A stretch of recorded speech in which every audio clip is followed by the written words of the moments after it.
Airline company Indigo की मुश्किलें अब और बढ़ सकती हैं। प्रतिस्पर्धा आयोग सीसीआई ने कंपटीशन नियमों के लिए इंडिगो की जांच का फैसला किया है। घरेलू एयर पैसेंजर मार्केट में इंडिगो की हिस्सेदारी 65% है। रेगुलेटर ये देखना चाहता है कि इंडिगो ने अपने एकाधिकार का गलत इस्तेमाल तो नहीं किया। दिसंबर के पहले हफ्ते में इंडिगो की सेवा बाधित होने के लिए एविएशन रेगुलेटर भी एयरलाइंस की जांच कर रहा है। सर, असर होगा इस जांच का अब कोई? देखिए, हम लोग पहले ही बताते रहे, इंडिगो में जब ये क्राइसिस चल रही थी तभी हमने कहा था आपसे कि कंपटीशन कमीशन के पास ये मामला जाना चाहिए और जाएगा, और ऐसा हुआ। सीसीआई ने जांच शुरू कर दी है। एकाधिकार का दुरुपयोग किया, ये बात तो स्वाभाविक ऑब्वियस है, सबको पता है, लेकिन कंपटीशन कमीशन को अपनी जांच से पता चलाना पड़ेगा।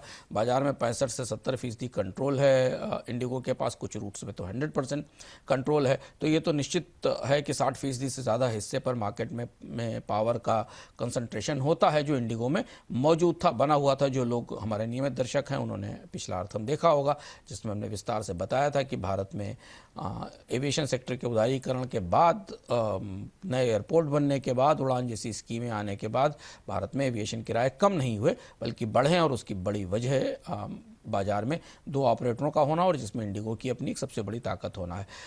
सीसीआई की प्रक्रिया लंबी है। सीसीआई की जांच करेगी, प्राइमरी इंक्वायरी के जरिए पता चलाएगी कि क्या इंडिगो ने अपने एकाधिकार का दुरुपयोग किया गया, और ऐसा है तो फिर मुकदमा चलेगा इंडिगो पर।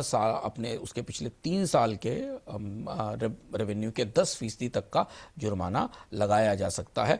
तो अगर आप पूरे तौर से देखें तो अब इंडिगो कई तरीके की जांच में उलझती दिख रही है। एक कमेटी सरकार ने बनाई जिसकी रिपोर्ट 28 तारीख को आएगी, दूसरी सीसीआई की जांच चल रही है, और तीसरा डीजीसी अपने स्तर पर इंडिगो के कामकाज की जो पड़ताल कर ही रहा है, और चौथी संसदीय समिति भी इस मामले की जांच कर रही है। तो हालांकि इंडिगो का स्टॉक थोड़ा उभरा है, कंपनी की उड़ानें 2000 फ्लाइट्स तक नॉर्मल हो गई हैं, पर यह मामला अब अलग अलग जांच में चला गया है।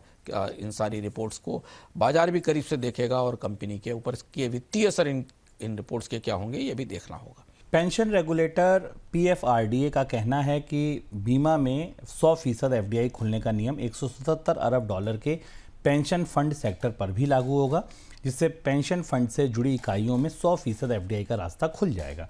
इस कदम से पेंशन फंड सेक्टर में वैश्विक निवेश बढ़ने की संभावना है।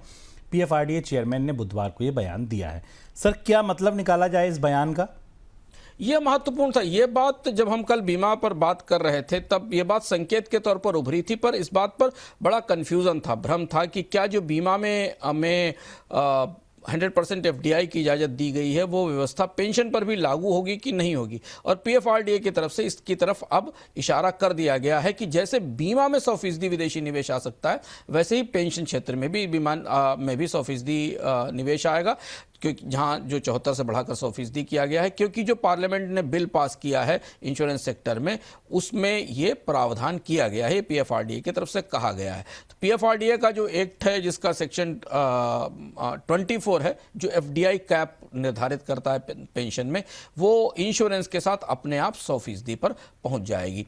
और ये बड़ा बदलाव है। पेंशन क्षेत्र में हम काफ़ी सारे वैसे भी बदलाव देख रहे हैं। ऐसी स्थिति में ये दोनों, बीमा और पेंशन, अब दोनों में 100% विदेशी निवेश आएगा। पर होगा कैसे? ऐसा संकेत मिल रहा है कि डिपार्टमेंट ऑफ इकोनॉमिक अफेयर्स है गवर्नमेंट का, वो अलग से एक नोटिफिकेशन जारी करेगा जिसमें पेंशन क्षेत्र में 100% विदेशी निवेश की इजाज़त दी जाएगी, और आरबीआई, फेमा और एनडीआई रूल्स को अमेंडमेंट करेगा, जिससे कि बीमा के साथ पेंशन में भी विदेशी निवेश का रास्ता खोला जा सके। इससे दोनों क्षेत्र एक साथ, बीमा और पेंशन दोनों एक साथ 100% विदेशी निवेश के लिए तैयार हो सकेंगे।